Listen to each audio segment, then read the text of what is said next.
So in that retained search, in that being the representative of the client, you still get approached by potential candidates saying, I'm looking at LinkedIn, I think that's the best way for me to find a job. Suggestions, recommendations, how candidates can leverage LinkedIn better.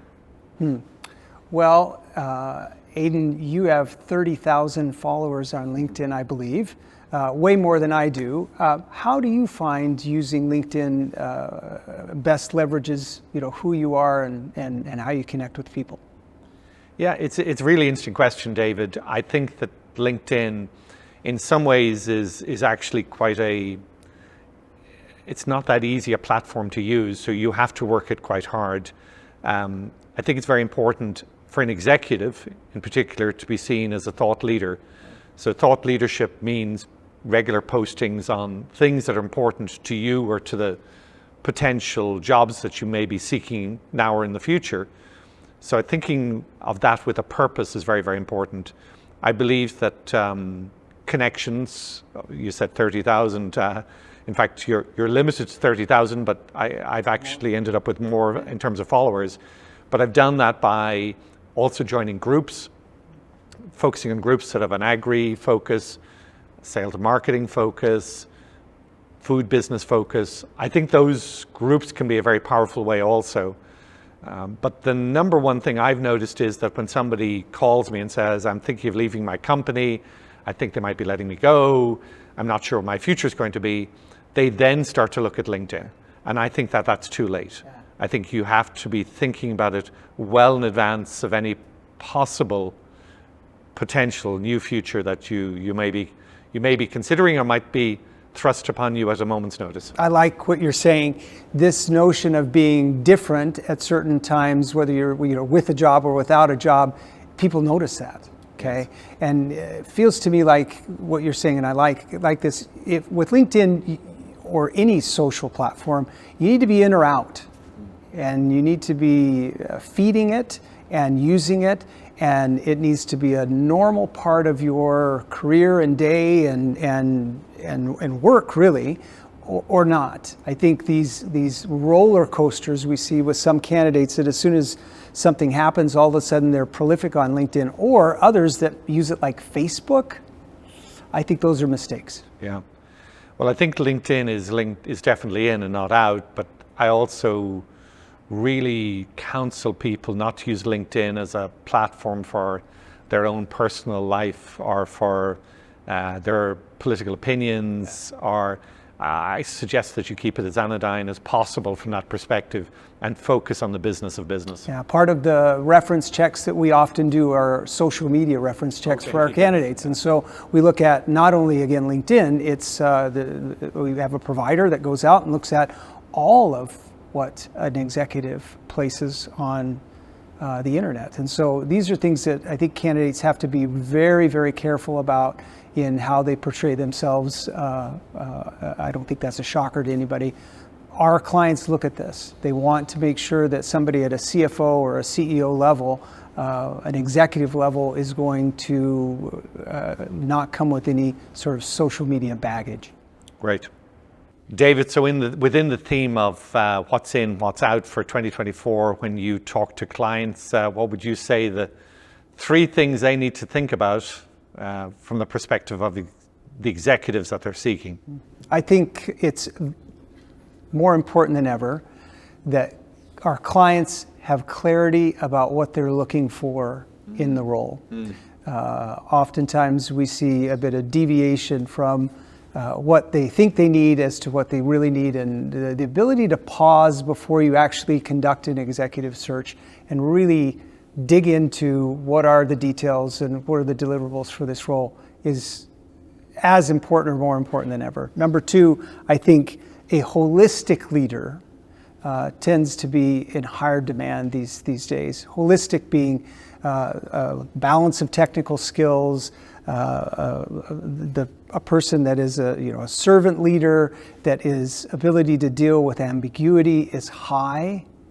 We continue to live in times that are turbulent in lots of different ways, and having somebody that is able to manage those changes and differences in the people that they lead, in the markets that they serve, and the boards that they work with. All of that is, again, more important than ever.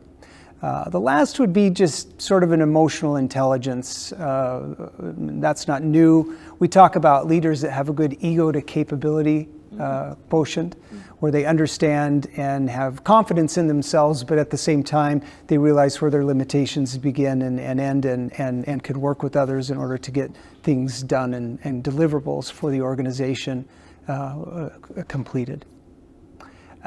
I'd ask the same of you as a candidate, as you think about individuals that you talk to or that we do when people call us all the time. What do you think the top 3 sort of things to think about from a candidate perspective in 2024 are? Well, I hope I'm going to get 3, but we'll give it a go, David. I suppose, again, clarity of what you're looking for. I think a lot of people tumble into interviews or on an exploration, on a look-see. Very unwise in my view.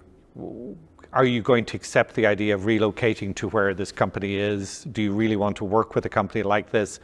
Or is this just something that you see as a stopgap between this and your next position? I think it's very important for candidates to think about upskilling themselves. We have come across phrases that we've never heard before, like the chat GPT did not effectively exist less than 18 months ago as something in the lexicon. So are you studying AI? Are you learning how technology will change your business? Have you conducted or have you gone on courses that perhaps would help you with those skills? I think those are very important things. Again, from a candidate perspective, I think making sure it's clear to people who are looking at you in the way you represent yourself. Social media tends to be the thing we think about, but it may be in other aspects. Who you are, what you bring to the table, what your skill set is, how you think differently. And of course, executives are expected to be thought leaders. So how have you demonstrated thought leadership in your business? And that could be at work or that could be outside of work, but those leadership skills don't generate themselves. So you have to demonstrate that you've got them if you want somebody to give you the job of leading their organization. I love that last one. I think about the best candidates that we interview for positions. Oftentimes, the tipping point for them is great questions that they ask, right? All of our candidates tend to be highly qualified. They're really good at what they do, and they're very intelligent, and they have had lots of experience. But what questions do they ask, during a job seeking process, et cetera? Those tend to really differentiate candidates from my perspective, and I think that's part of what you said, and I think that's super key.